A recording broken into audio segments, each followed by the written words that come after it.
Hello everybody, welcome to this week's episode of Guns Explained. I'm your host Cameron Porter. We have a bit of a different episode for you today. We're going to trod some ground that has been trodden many times before. Unfortunately, it's never been trodden very well.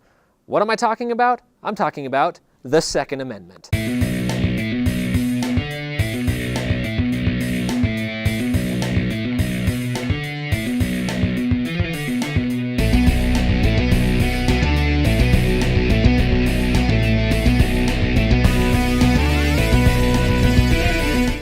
Analyzing the text of the Second Amendment to discern its meaning.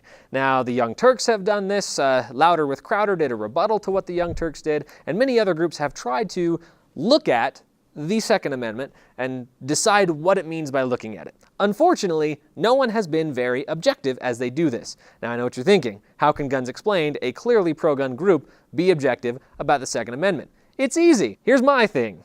If the Second Amendment doesn't actually protect citizens' rights to bear arms, it should. So it doesn't really matter to me whether it actually does, because whether it does or not, it should. So my credentials, why I am qualified to do this: I'm a communications major, I'm an internationally published author, and I taught advanced English in Taiwan for 2 years. So I do know what I'm talking about when it comes to the English language. I'm not an expert on guns, that's why we have guests on our show to do that part for us, but this, I do know my stuff pretty well. So let's take a look-see, shall we? So here we have the text of the Second Amendment. A well-regulated militia, comma, that comma is important, being necessary to the security of a free state, comma, the right of the people to keep and bear arms, comma, shall not be infringed, period. So what are we looking at here? Well, the thing about the Second Amendment, as you're going to see as we continue discussing this, it's actually not a correct sentence. It's not grammatically correct. Therefore, it doesn't actually make sense the way it's written. And therein lies the problems. Let me show you. So we have our first clause, a well-regulated militia. Okay, subject. We've got our subject, theoretically. A well-regulated militia. This comma, being necessary to the security of a free state, that is what we would call a parenthetical. It's basically an aside. So it's saying, that should be, which is necessary to the security of a free state, or something like that. So this could be separated by parentheses and have the same meaning as it does now. Here's where it starts to get a little problematic.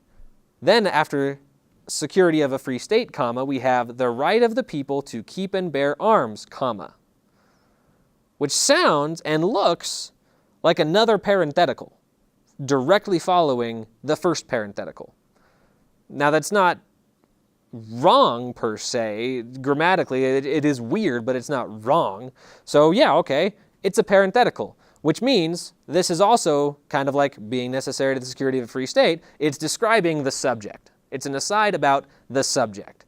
So a well-regulated militia means the right of the people to keep and bear arms. But here's where it gets weird. After that, shall not be infringed.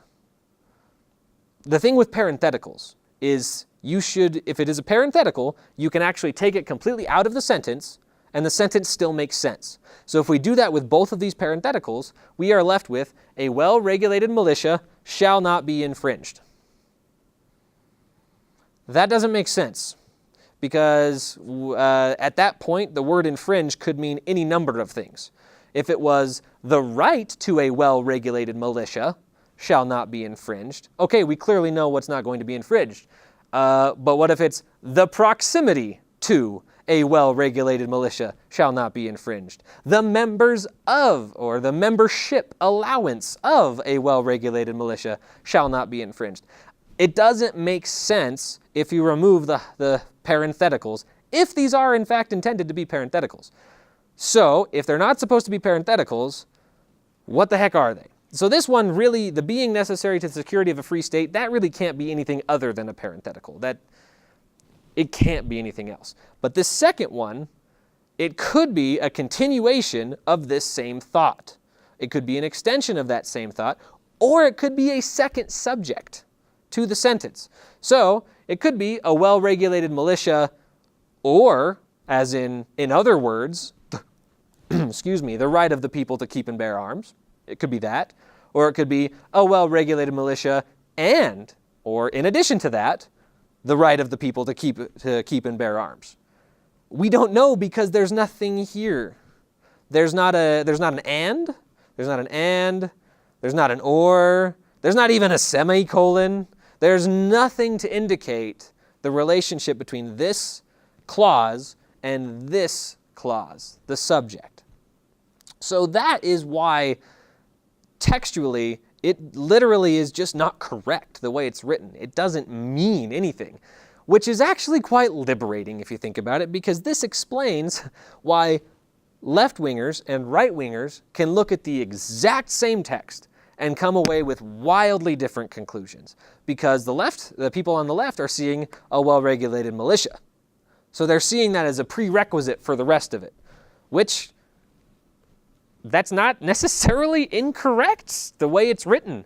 And the right-wingers are seeing the right of the people to keep and bear arms. That's not incorrect either, because, well, we don't know. We don't know what's correct based on the text. But aside from the grammar, aside from the pure linguistic perspective, there are plenty of other hints and contexts that we can look at to give us some clues as to what the Founding Fathers really meant.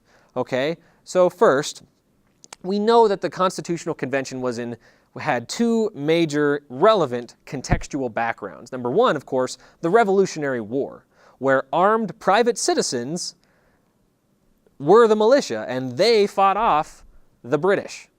Right off the cusp of that, the citizens fighting off a tyrannical government, that's clearly a very valid and important context for the writing of the Second Amendment.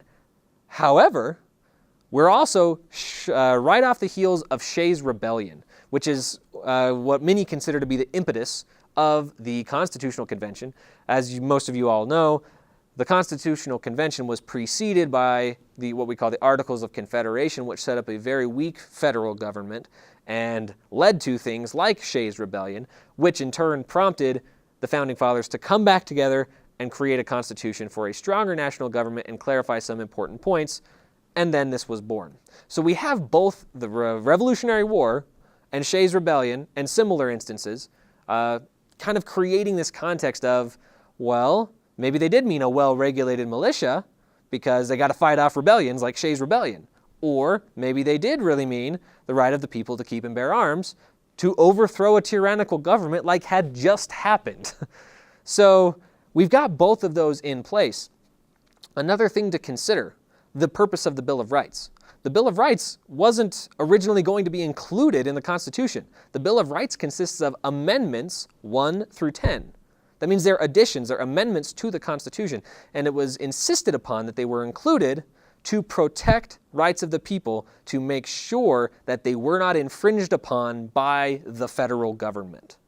Okay? That is a very important factor to keep in mind, because if you look at it in that perspective, that the intention of the first 10 amendments to the Constitution was to ensure the protection of citizens' rights from the government.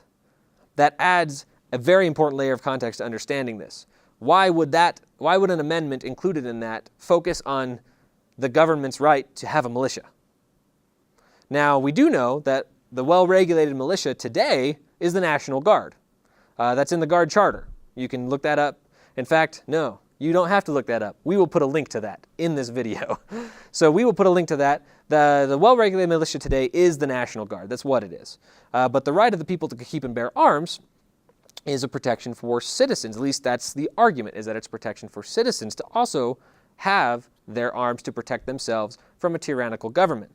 Now, here's a wild idea, okay? What if? Now, I mean, this is crazy territory. What if the Second Amendment isn't just talking about one thing? What if it's talking about two things? What if both a well-regulated militia administered by individual states like Georgia, Utah, Illinois, what if that's one of the things that is explicitly protected, and the other thing is the right of private citizens to keep and bear arms? I know it's crazy thinking about an amendment that covers more than one right.